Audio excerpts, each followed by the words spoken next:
ډېر خدمات دي او د هر وخت د حق دپاره غږ راپورته کړی دی او د مظلوم ساز یې کړی دی او د ظالمانو خلاف یې خبره کړې ده. نو انشاءالله دوی به همیشه په لوړنایي په تاریخ کې د ده نوم په ښه الفاظو کې یادېږي او دوی به همیشه زموږ په زړونو کې ژوندی وي او امید لرو چې زموږ ټول ځوانان زموږ د علاقې خلک پر هغه نقش قدم باندې لاړ شي، زموږ د علاقې خدمت وکړي. عزیزانو، کله څنګه تاسو ته معلومه ده زموږ د لوړنایي انصاف پینل د جوړولو مقصد څه و؟ زموږ مقصد تقریبا زموږ د پارټۍ جوړه کړې ده د لوړنایي انصاف پینل تقریبا 1.5 کال یې کړی. نو په دغه کې موږ اوله ورځ زموږ سوچ فکر منشور دستور چې کوم ورته وایي هغه دا و چې موږ په علاقه کې بلا تعصب بلا نفرت موږ به د علاقې خدمت کوو، په دغه علاقې کې به د مسلې غږ راپورته کوو او په دغه علاقه کې چې کوم له چا سره له غریب سره که په دغه علاقه کې که عیسائی دی که هندو دی که هر څوک دی که له چا سره ناجایزه کېږي موږ د هغه مظلوم سره ولاړ یو او د ظالم خلاف غږ راپورته کوو. ظالم که هر څوک وي، که هغه له هر قوم سره تعلق لري، که هغه له هر ادارې سره تعلق لري، که هغه په سیاست کې وي، که په ادارو کې وي، که په سرکار کې وي، که زموږ په علاقې په خلکو کې وي، که څوک ظلم کوي ناجایزه کوي موږ د هغو خلاف یو. او سره سره موږ په دغه خپل دستور کې او منشور کې موږ دا شی اوله ورځ یې ښودي چې زموږ په علاقه کې یو د یو ځایي او د خیلي یو باور او الوتکې ده زموږ په علاقه کې موږ تقسیم کړي یو. له مخه چې کوم د انګریزانو له ټایمه د هغو چې کوم یو فارموله وه ډیوایډ اینډ رول تقسیم یې کوو بیا په دغو خلکو باندې حکمراني وکړه. هغه فارموله اوس زموږ د علاقې خلکو پارټیانو هغه فارموله پر موږ باندې ازماوه کړې ده. دا تېرې 20 کاله ته 20 کاله یا 50 کاله مخکې وګوره په دا شهر کې په دا علاقه کې بابور فکس پنجابی دی هغه زموږ د دا علاقې نماینده وي. په دا وجه ووټ اخلي، په دا وجه خلکو ووټ ورکوي، څه چې هغه خدمت کوي. هغه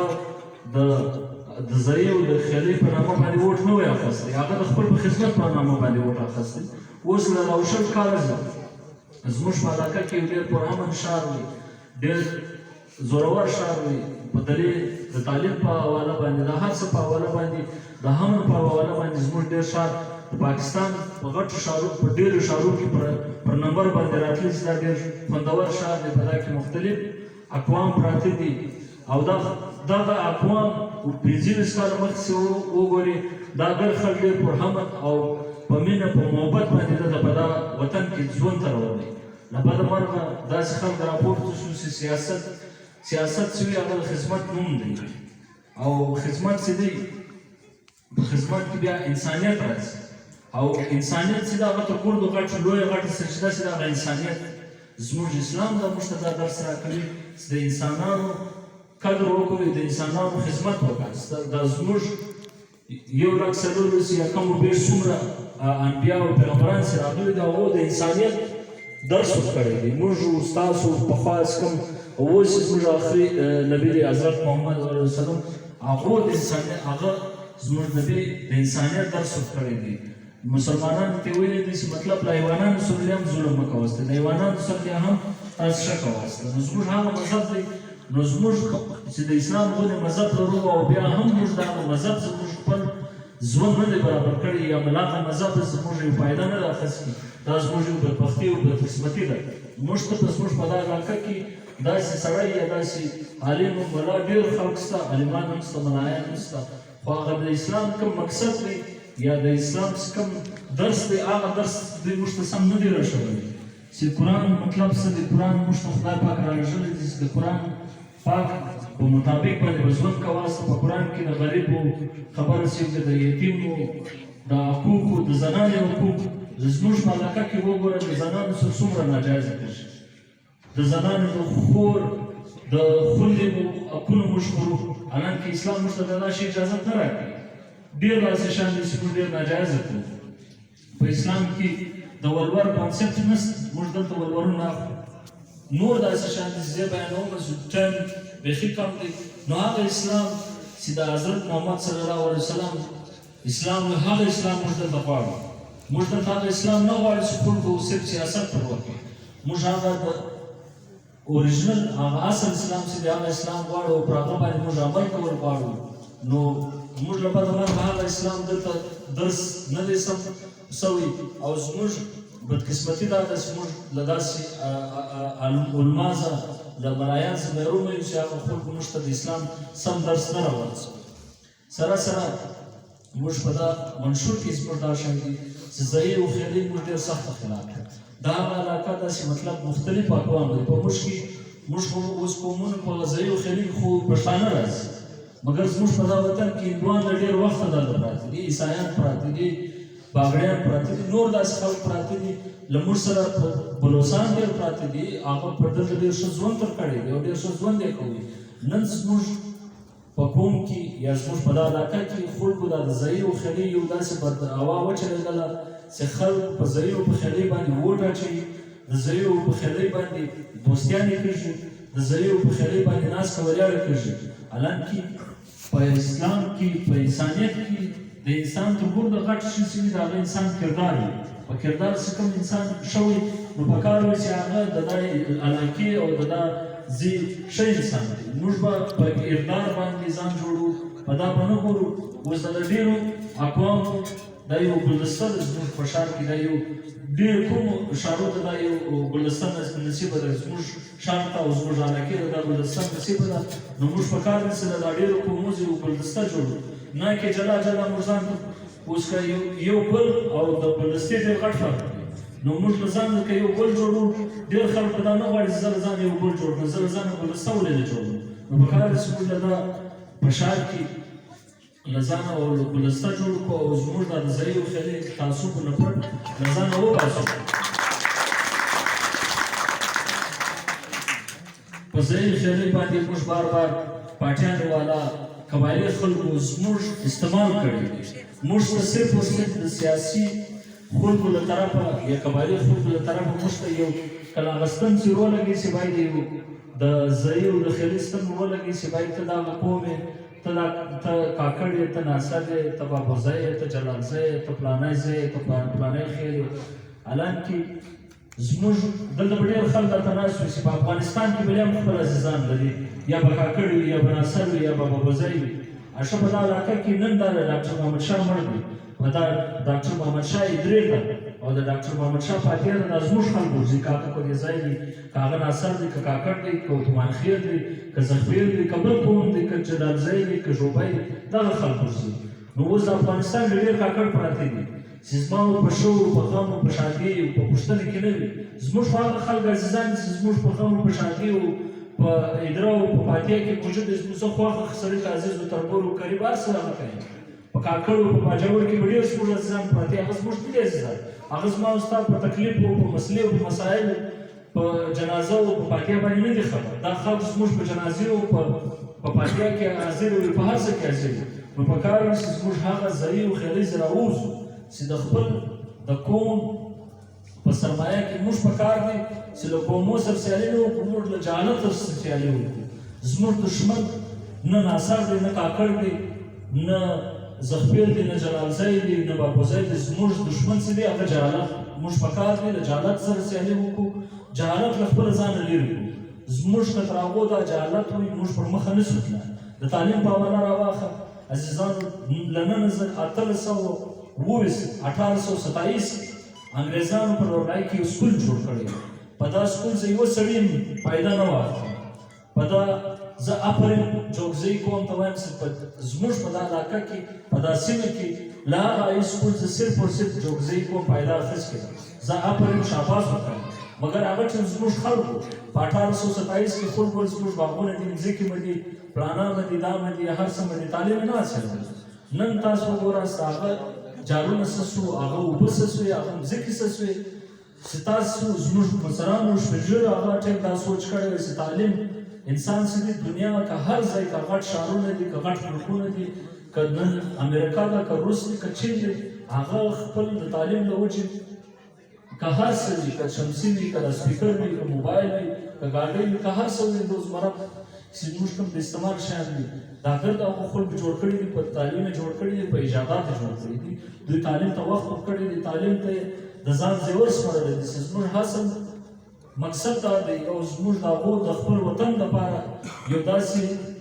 جنت یې له خپل ملکونو د مځکې جنت ورته جوړ کړی دی نو زموږ د علاقې څه بدبختي ورسېد نن هم دوی تعلیم نه کوي نن هم د دې زموږ ډېر سرمایداره خلک دي ډېر دغه خلک په خپلو بچیانو باندې تعلیم نه کوي په کار اوس دوی تعلیم په کړی وي تعلیم هغه شی دی چې جهالت د انسان په انسان کې کوم جهالت وي هغه جهالت ختموي سره سره له ده سره چې دوی دا سړی تعلیم یافته شي له ده سره به ګڼ خاندان او فیملي تعلیم یافته شي او له ده سره په کومه ګلۍ کې چې کوم خلک وو هغه به تعلیم یافته شي او دا سړی چې تعلیم یافته شو دا به د خپل وطن د کور د علاقې لپاره یو خدمت کوي یا به کمیشنر وي یا به ډي سي وي یا به اے سي وي یا به اے اس پي وي نور داسې دغه شته په هغه کې به دوی خپل خدمات سره انجام کوي نو زموږ نن هم تر ګوره غټ مقصد زموږ د مصرانو دا دی چې یاره زموږ ګوبی ولاړ دی نو زموږ آمدن و هر څه چې دي ګوبی دی اړشه به دا ګوبي باندې که داسې 15 کاله مخکې خوشکسالي راغله بیا ګوبیان څه شول هغه پخوا چې په خلکو له یو سکوله یو له هسپتاله یا له بله ادارې څخه په خلکو 50 منډې ولې وراسې د دې نوکري وکاسي نن زموږ په وطن کې خلک د خاپرو دغه نالۍ صفا کوي دغه زموږ پښتانه چې پخوا په هغه نور په ماسټري شرمېدل په دغه اے سي او په ډي سي باندې شرمېدل چې دا د سرکار غلام نن هغه نالۍ صفا کولو دپاره د منسټرو د ډېر غټو غټو د قبایلي مشرانو سفارش کوي چې ما پر دا نالۍ ولګي زه دا نالۍ صفا کړم دومره بېروزګاري ده دا څه ویل دا زموږ استاد مشرانو د علاقې خلکو له تعلیمه مخه وګرځوو نن زموږ دغه نسل چې تباه دی بېروزګاره دی بېلاره دی په نشو تماشو کې مشغوله دی دا له څه وجې دا د بېروزګارۍ له وجې د تعلیم ناامنۍ له وجې دا خلک نشې او تماشو ته لاړل نو اوس هم وخت نه دی پاته اوس هم موږ ته پکار دی چې موږ خپل بچیان ته کاپۍ قلم په لاس کې ورکړو چې زموږ مقصد او زموږ د راروانو نسلو بچاوېدو یو حل دا دی چې موږ به کاپۍ او قلم راخلو زموږ به خپل مستقبل بچاوو موږ به خپل علاقه بچاوو موږ به خپل راروان نسلونه بچاوو هغه د تعلیم کاپۍ په لاس کې ورکوو او دلته به موږ د تعلیم د عام کېدو لپاره هر سړی خپل کردار ادا کوي که هغه قبایلي سړی وي که د پارټۍ مشران خلک وي که دلته مشران سپین ږیري خلک وي پکار دی چې هغه دا سوچ پیدا کړي که نن هم له دې سره دا سوچ نشته نن سره زموږ ځوانان دربدره دي بېلاره دي د نشو تماشو خواته لاړو هغه د تعلیم نه د نه وهلو له وجې ده او زموږ د مشرانو د غیر سجدګي له وجې ده ځوانان د نشو تماشو خواته لاړو بېروزګاره دي خوشیان دي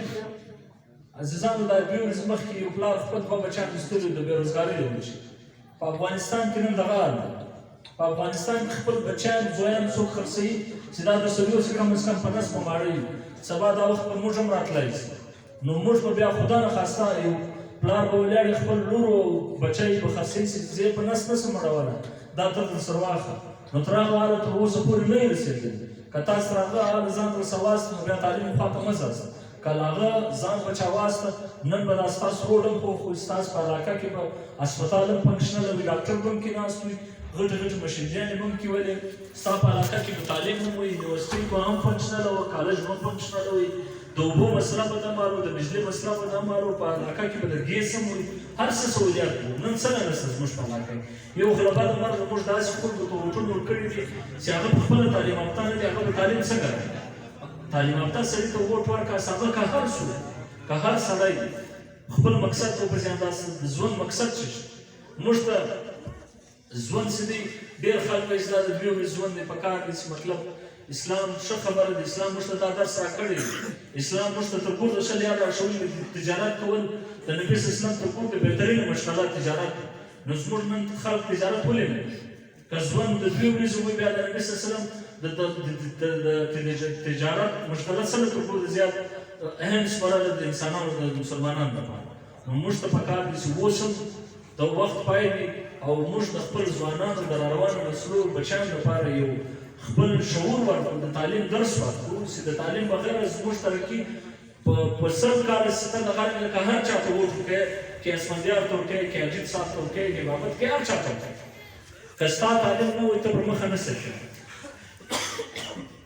اسلام اوبه راواخله اسلامه اوس اوبه راواخله. تاسو ته موږ دا وایو چې دا د ګوره دا کوچني بچیان ناست دي هلکان ناست دي چې هغه د تعلیم خواته راشي زموږ سپین ږیري ځوانان تعلیم خواته راشي بس یې کار ځان ته د سیاسي پارټۍ لارې زنده باد.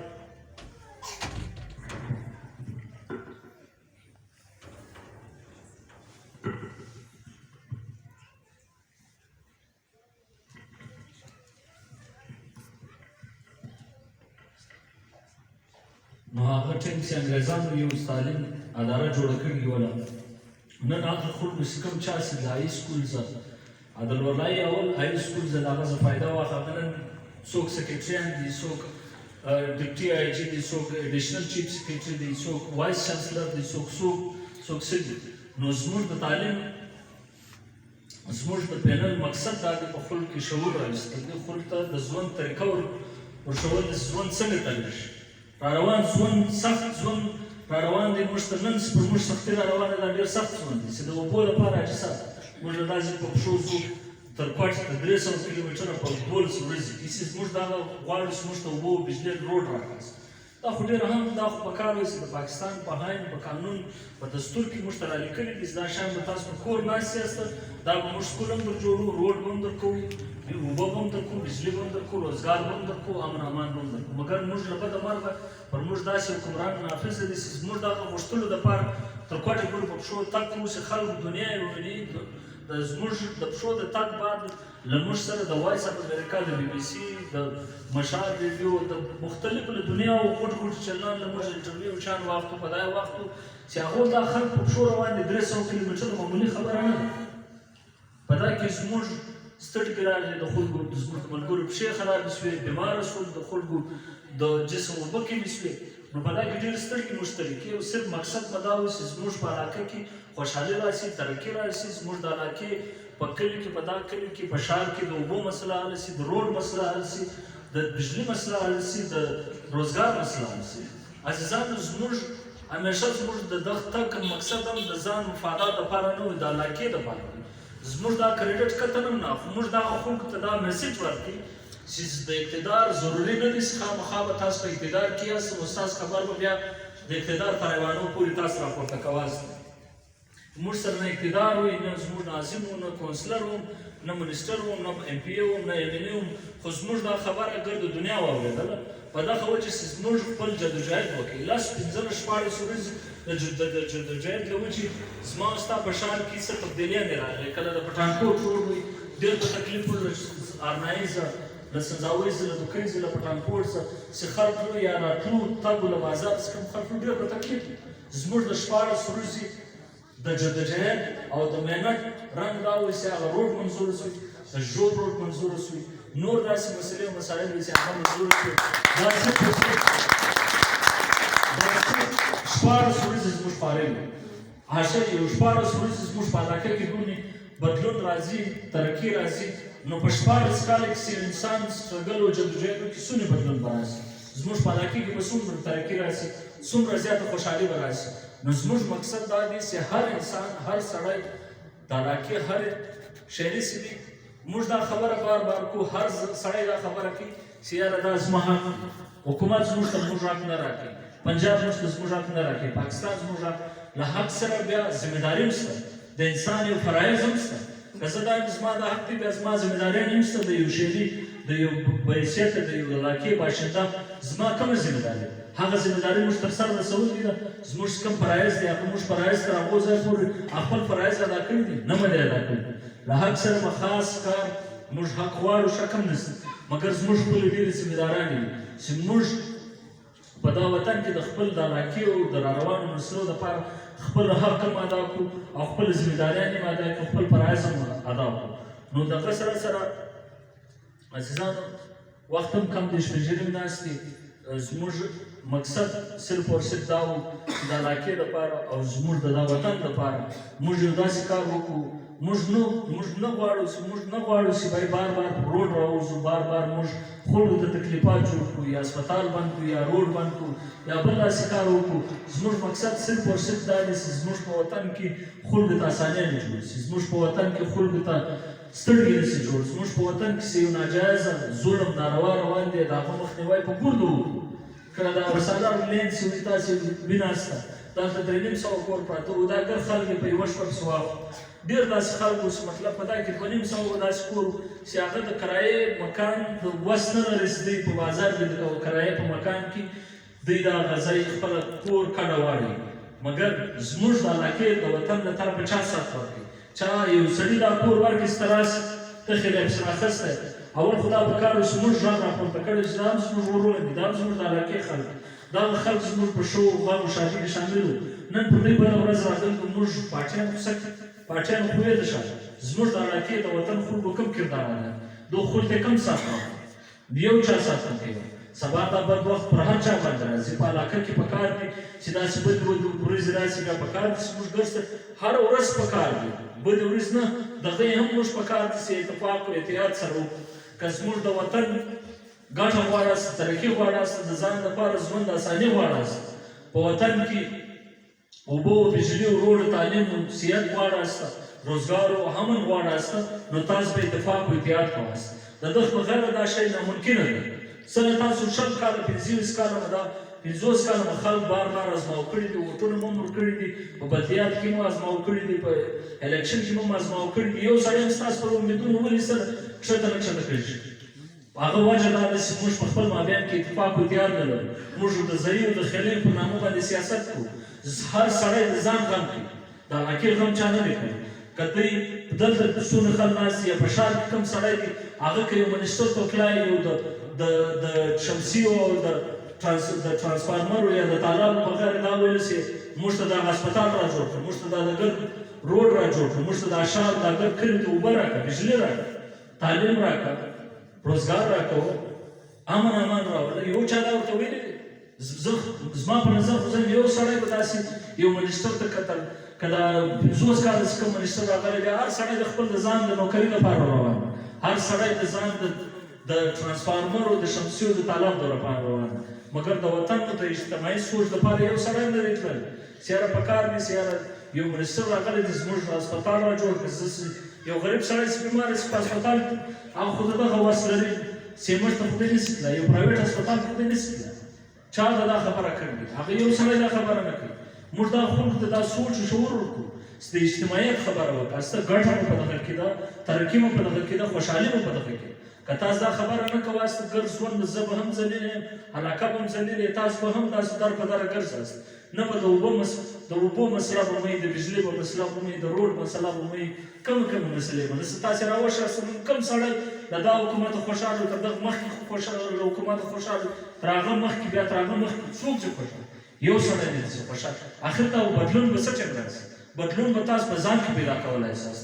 یو وزیر او یو MP تاسو لپاره بدلون نشي جوړولی. که د ځان بدلون غواړاست، د علاقې بدلون غواړاست، په ځان کې بدلون راولاست، د دا ځایي او خیلي څخه راووځاست، د ځان او د راروانو د نسلو او د بچیانو فکر وکړاست. دا چې صاحب ناست دي بیا طبیعي ما که نن دوی د خپلو بچیانو یا زموږ د راروانو نسلو غم خوړلی وای چې هغه ټیم دوی داسې د خپل ووټ له ووټ ته صرف کاغذ مه ویلی چې دا یو پرچې دی، یو کاغذ دی، چې اچوم څوک راغی بس دا یو کاغذ دی به درد چې د دوی ووټ صحیح طریقه د دوی هم قصور نشته، د دوی شعور نه وي په دا خلکو کې. دلته داسې یو سړی نه وي راغلی چې حاجي صاحب دا ووټ ډېر قیمتي دی، په دا د غاړې نه ورتېدلی شي. دا داسې سړي ته مه ورکوه چې سبا هغه سړی ستا حق خوري او د یتیمانو د کونډې حق خوري، نو په دغه باندې ستا هم غاړې باندې شي، ګناهګاره شي. موږ دا ووټ په کار دی داسې سړي ته ورکړو چې هغه د علاقې لپاره کار کوي، د وطن لپاره کار کوي، زموږ د راروانو نسلو لپاره کار کوي. نو زموږ په دغه کې شعور کمیله و چې موږ دغه شیانو درپدري، د نن سختري، هر څه چې دي دا موږ د خپل د جهالت له وجې تربو. نو که تاسو په ځان کې شعور غواړاست، تعلیم ته راسئ، په بچیانو تعلیم وکړاست، په بچیانو تعلیم وکړاست، بچیان دې څوک دي؟ هغه هم ستاسو اولاد. تاسو دا فرق ولې کوئ چې یاره دا زما خور ده یا دا زما لور ده نو زه تعلیم نه پرکوم؟ تاسو په کور کې، زما په کور کې هر څوک چې بیماره شي، یو زنانه بیماري سره راشي، موږ په بازار کې په یو زنانه ډاکټر سره نه ګرځو. نو بیا چې په زنانه ډاکټر سره کور شو بیا خو پکار دي زه په خپل خور باندې تعلیم وکړم په خپل بچی باندې تعلیم وکړم موږ ولې هغه ټیم تعلیم نه وکړو دا یو د شرم خبره نه ده تعلیم کول په انسان کې شعور راولي د انسان د ژوند د ترېدو مقصد تعلیم دی که تاسو خپل دغه کې تاسو داسې دغه نه کواسته د خپل بچیانو د بچیانو دپاره غم نه خوراسته نو آخر په موږ دغسې د دربدرۍ او د ضلالت ژوند ته راوړو دا به آخر تر کومه ورځ نو موږ ته پکار دا دي چې بچیانو ته هم تعلیم ورکوي بچیانو ته هم تعلیم ورکوي د تعلیم نه مو محروم مه کواسته حاجي صاحب تاسو محروم واسته نن ستاسو په دا وطن کې کومه حصه ده تاسو د دا وطن لپاره کوم کردار ادا کړی دی زموږ سپین ژبه که نه دی ادا کړی دا ناست کوم ځوانان دي دا پکار دی د ځان لپاره د خپل دا کلي لپاره د وطن لپاره یو کردار ادا کړي که مو نه کړي ادا بیا به دغسې په ضلالت باندې زه هم دا ګر وطن به په ضلالت باندې ژوند تېروي نو عزیزانو کم ډېر وخت کم دی اوس زه دا یو پوینټ دی دا د بلوچستان د کابینه له طرفه د بي ام سي څخه کوم دغه سټان ډاکټرانو لپاره چې کوم الکان انټري ټیسټ کوي هر کال په هغه کې د بلوچستان خاص کار د جو ډیوژن د پښتنو بلکې د ګرد بلوچستان د پښتنو سره ناجایزه د جام حکومت د بلوڅۍ تعصب کړی دی بلوچستان علاقې ته زیات سټان ورکړي دي او زموږ د پښتنو سیمې ته هغه سټان چې زموږ د دغه وطن د لورلایي او د جو ډیوژن چې زموږ ستاسو خوندې مندې یا بچیانې چې د داسې تلې سبق یې ویلې دوه سټان و هغه دوی کاټ کړ د جام حکومت هغه ختم کړ یو سیټ یې لګېد د جو ډیوژن یو سیټ وي مخکې د بلوچستان پر سطح د بي ام سي د بلوچستان میډیکل کالج د جو ډیوژن یو سیټ یو سیټ یې ختم کړ د جو ډیوژن د کلا ډیوژن چې د بلوچستان ډیوژن چې څلور سیټان دي هغه څلور سیټان یې زه دوه سیټان نور وړاو کړ شپږ سیټان شو اوس د جو ډیوژن څه قصور جو ډیوژن خو دومره داسې سړی نشي غږ راپورته کړي د جو ډیوژن نمایندګان خدای نګهبان ویده دي کله دې چې دا د ځان حق نه سمري دوی د خپل حق لپاره په اسمبلۍ کې یو ورځ غږېدلی نشي نو دا غږ به څوک راپورته کوي دا به ما او تاسو راپورته کوو که یو نماینده وي که وزیر وي هغه لپاره یو شی کم هم نه وي هغه زموږ ستاسو د عوامو په پیسو باندې بنګلې او جایدادونه ژوند یې جوړ کړی دی تاسو چې جوړ کړي تاسو ته چیز درکړي تاسو به د خپل حق لپاره په خپله غږ راپورته کوئ نو دا د بي ام سي سټان چې دی له موږ سره ناجایزه کړي ده د دغه موږ پر زور الفاظ مذمت کوو موږ پر هر پلیټفارم له هر پلیټفارم موږ دا غږ راپورته کوو چې زموږ د وطن سره به ځان ته نوره ناجایزه نه کړي زموږ په پښتانه کې نن هغه زلمیان ځوانان راپورته شوي دي چې هغه په خپل حق او خپل هم پوهېږي خپل حقونه هم پوهېږي نو موږ د تاسو ټولو دا ځوانان زه درخواست کوو د دا شپین ږیرو درخواست کوو چې خپل بچیانې د تعلیم خواته راوړي تعلیم به وکاسته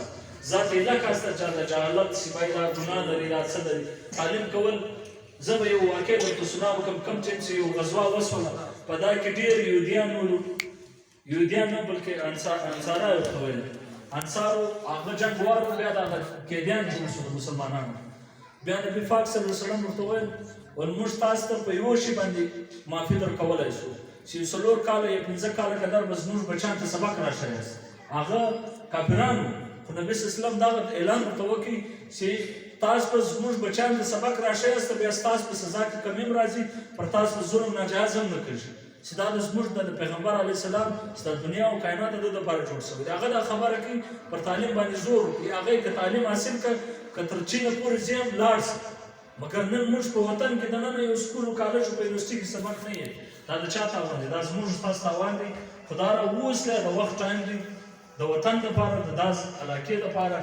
یو داسې کار وکړئ چې را روان نسلونه بیا زموږ ستاسو لپاره دربدره نه وي بیا زه د دغو شپین ږیرو د ځوانانو د ملک اصغر او د اسلم خان او د دوی نور ملګرو چې موږ ته دا پروګرام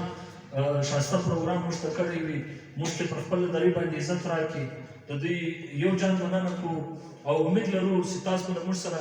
د دغه یونټ جوړول بعد به له موږ سره تاسو دغسې په هر شي کې ملګرتیا کوئ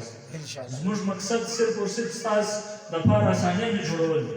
اول به خدای پاک تاسو دپاره اسانیانې جوړوي بیا به موږ خپل همت کوو نو تاسو به له موږ سره همت کوئ په جلسې او جلوسو په ریلیانو کې